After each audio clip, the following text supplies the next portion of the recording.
За тэгэхээр улсын бүртгэлийн хэлцэд би тодорхой хугацаанд ажиллаж байсан. Ер нь Монгол улсад улсын бүртгэлийн хэлцээ суурьвал 1940 онд тавигдсан гэж үздэг. Тэр үед бол иргэний паспортын дүрмийг баталсан. Тэр дүрмийн дагуу одоо иргэдэд паспорт олгох, төр орсон суугчийг бүртгэх гэх мэт ажлыг хийж байсан юм учиртай. Иргэний бүртгэлийн асуудал бол угаасаа 92 оноос өмнө шинэ хууль баталтгаас өмнө ардын депутатын хурлын гүйцэтгэлээр нарийн бичгийн дарга сумдын штэ. Нарийн бичгийн даргаар хариуцаж иргэний гэр бүлийн бүртгэл ихэнхдээ бүртгэдэг байсан. 1990 онд манай улс зах зээлийн эдийн засагт шилжсэнээр үйл хөдлөх хөрөнгийг бүртгэлж өгөх, эзэн тогтоох, тэдний үйл хөдлөх хөрөнгийг эдийн засгийн эргэлтэнд оруулах зэрэг ажлыг бүрдүүлэх зорилгоор анхан одоо улсын бүртгэлийн өдөрний бүртгэлийн албыг бол байгуулж эхэлсэн байдаг. 1997 онд улсын бүртгэлийн газар гэж Монгол улсад байгуулагдсан.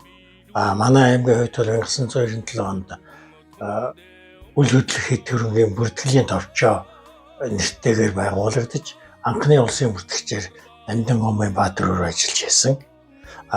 2001 оноос миний бие улсын бүртгэгчээр ажиллаж эхэлсэн. Тухайн үед манай Баатарыг өөр ажилд шилжих ус учраас би оронд нь ажилласан.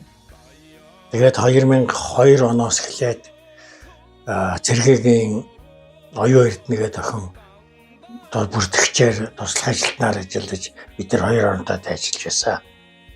Тэгээ би 2002 онд ажлаа Манал сүрэнд өгсөн. Ер нь бол одоо хууль эрх зүйн ажилттай хүн байх ёстой гэдэг шаардлага тавьдаг байсан. Гэхдээ намайг эдийн засгийн хувьд болох юм байна гэж үзэж улсын бүртгэлийн ерөнхий газраас хүмүүс ирж ажил үйлчлүүлж намайг ажиллуулсан. Бидний ажил байх хугацаанд бол одоо нийтдээ юм уу юу юм одоо 3-4 журнал хөтэлдэг. Тэрнийгээ нэг хүний бүртгэл хийгэл гэж л одоо бөөн ажил болдог байлаа. Тэр үтгээл одоо улсын бүртгэлийн гэрчлэгийг гараараа бичиж гаргаж өгдөг тийм үе байсан. Ер нь бол яг хоо эхэлж байгаа ажил болох дээр сонирхолтой бас тэгээд хүмүүс нэлээд хандамтгай ирдэг байсан. Яг тэр үед бол орон сууцны хувьчлалын асуудал явагдсан учраас ихэнхдээ орон сууцанда үйл хөдлөлийн гэрчлэгээ авах зорилгоор хүмүүс ирж одоо их ажилладаг байсан. Ялангуяа манай борон төрийнхэн урд орой нуцтаад өглөө эрт байж байгаа чи тань дээр очиж бүртгэе юу гэрчлэгээ солиулгаар байна гэсэн хүсэл тавьдаг байсан учраас би өглөө ажлын цагаас өмнө ажилдаа ирж борон төрчүүдийнхээ одоо үйл хөдлөх хөрөнгийг орон сууцыг баталгаажуулж хэрэгцээ олгож байсан. Мөн одоо тухайн үедээ газар бол гэрчлэгээ олгодог байсан учраас баригдсан объектуудаа одоо орон сууц хуурай байсан орон сууцаа бүрдүүлэх ажил бас аймгийн төв дээр л нэлээд явагддаг байсан. Хөдөө сумдаас нэг айхтар тийм явдал хийж байгаагүй. Аймгийн төвийнхэн борон төрчүүд бэрхчүүд л ирж үйл хөдлөх хөрөнгөө одоо орон сууцаа гэрчлэгээтэй болгож баталгаажуулж байсан үе. Тэгтэл одоо бид нар чинь 3-4 журнал хөтэлдэг. Бүх юм гараар нэлээд одоо ачаалттай ийм л байсан л та. Тэгснээрээ одоо манай аймгийн иргэдийн ялангуяа борон төрчүүд бол дийлэнх нь намайг байх хугацаанд үйл хөдлөлийн гэрчлэгийг авцгаасан. Орон сууцныхаа гэрчлэгийг өөр юм болгож, орон сууцаа өөр юм болгож өвчилж авчгаасан юм аа. Манай борон төрт бол онцлог байсан. Яагаад гэвэл уулын баяжуулах үйлдвэр Монгол Орос цэвэтгэмийн нэгдэл тусгайлан гэрчлэгээ олгосон. Тэр гэрчлэгийг соёлох ажил үндсэндээ явагдсан. Тэр гэрчлэгийг бид нэр соёлж ингэж үйл ажиллагаагаа явуулсан. Сүүлд 2008 онд манай борон төрт улсын бүртгэгчтэй болсон. бүртгэлийн ажилтнаар одоо наран гарав ажиллаж эхэлсэн санагдаж байна. Тэгээд одоо ингэ цэцэг маань тэгээд бас хүмүүс байсан. Одоо бол иргэний бүртгэл нь тусдаа тэрнгийн хууль этикетийн бүртгэл нь тусдаа болж одоо нэг бодлын одоо өргөжин тэлж хөдөлмөрчид төр ширэгдэлгүй үйлчлэх бүх боломжийг бол бий болгосон гэж ингэж үздэг.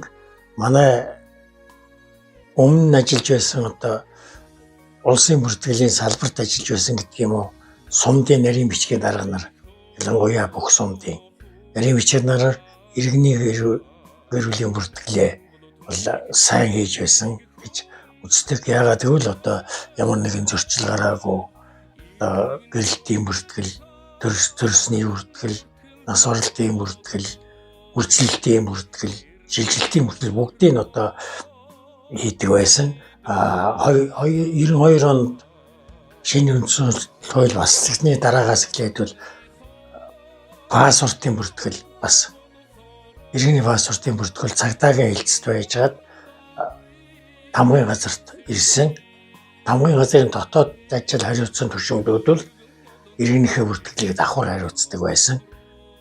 Паспортаас гадна одоо бусад бүртгэлүүдийг цагдаа дээр бол зөвхөн паспортын бүртгэл байсан. Бусад одоо иргэний холбоотой бүх бүртгэлүүд бол урд нь Ардын татварын хурлын гүйцэтгэх хэргааны нарийн бичгийн дарга 92 оноос хойш тамгын газрын дотоод ажил хариуцсан түвшиндүүд бүртгэдэг болсон. Одоо бол ингээд тусдаа иргэний бүртгэлийн хэлтс байгуулагдсанаар бүх ажил бол төвлөрч ард түмэндээ чирэгдэлгүй шуурхай үйлчилж байна гэдэгт байгаа гэдэгт бол итгэл төгс байдаг. Манай борон дэрийн бүртгэлийн албаны ажилтнууд бол ажлаа зэгцтэй хийж аймагта тэргүүн байрыг баг дандаа эзэлдэг ийм хүмүүс. Ялангуяа биеийн цэцгийг бол ажиллаа мэддэг сайн бүртгэж болсон гэж үздэг. Улсын бүртгэлийн хэлтсийн аймгийн хэлтсийн одоо тэргүүний ажилтны нэг гэж баттай бодж явдаг. Ингээд одоо улсын бүртгэлийн алба үүсгэсний 85 жилийн өмнөдийг улсын бүртгэлийн салбарт ажиллаж байсан үеийн ахмадууд одоо ажилд байгаа залуучуудаа сайн сайхан мөнгөнийг өсөөрөөё.